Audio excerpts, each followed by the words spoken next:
Prisoners treated worse than dogs. On April 2nd, 2024, at Virginia's Sussex State Prison, Ribbon, a prison attack dog, was killed. He was allegedly stabbed to death by a Latino prisoner who the dog had been turned loose on by guards. In the days following the dog's demise, the local news media frequently bemoaned him and even featured the director of the Virginia prison system, Chadwick Dodson, giving a eulogy to the animal. As I witnessed all of this, I couldn't help reflecting on slave narratives where black slaves frequently protested that the dogs that were used to terrorize, brutalize, and often kill them were treated better than they were. Hence the term, treated worse than a dog. The comparison is apt. Since not even a year before Ribbon's death, Sussex guards had beaten a prisoner to death, but there was no mention of the event in the media even once. And who can count the number of prisoners unjustifiably mauled by Virginia prison attack dogs, just like Ribbon, who received no sympathy from officials? Prisoners such as Curtis Garrett, who put up no resistance, but was mauled by two dogs and beaten by guards at the same Sussex prison on Christmas Day in 2018, losing the use of an arm and leg as a result. Or Walter Kissy, who is now crippled from having a huge chunk of his leg ripped out by an attack dog at Virginia's River North Prison on April 13, 2024, only 11 days after Ribbon died, as he lay on the floor in handcuffs and shackles, blinded by mace and not resisting. Not a word was heard in the media about Walter's barbaric treatment and suffering, however. If one sees routine television commercials where donations and sympathetic appeals are made and solved on behalf of neglected and abused animals, like those of the ASPCA, what about the neglected and abused humans in Virginia prisons?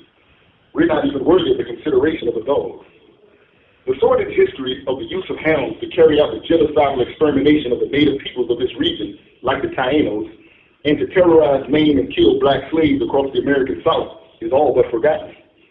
The U.S. public has become so desensitized to state violence against people of color that using carnivorous animals to bite and rip through human muscles, tendons, nerves, and bones doesn't even raise alarm.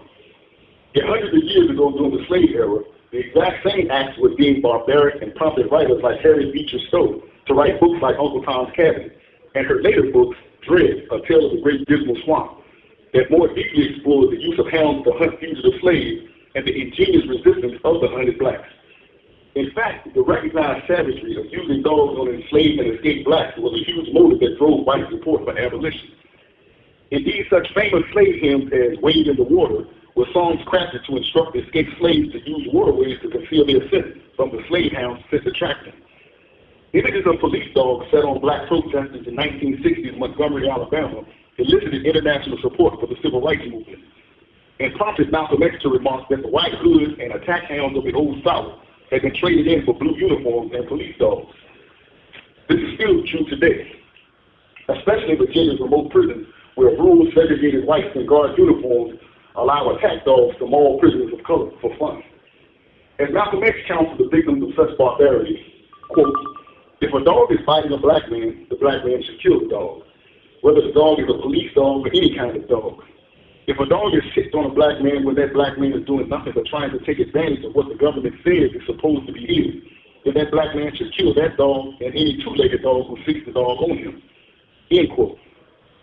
Perhaps Rhythm's fate came in response to the Latino man heeding Malcolm's advice and his memory of how dogs had been historically used to exterminate brown people of this region, just like himself. But of course, any such idea of fending off attacks by dogs is unspeakable, since people of color have no right to resist or defend themselves, not even against being attacked by carnivorous animals. And we must accept that we are not worthy of being treated any better than dogs. This is Captain Rashid Johnson coming to you from within America's Gulag Archipelago. Dare to struggle, dare to win. All power to the people. These commentaries are recorded by Prison Radio.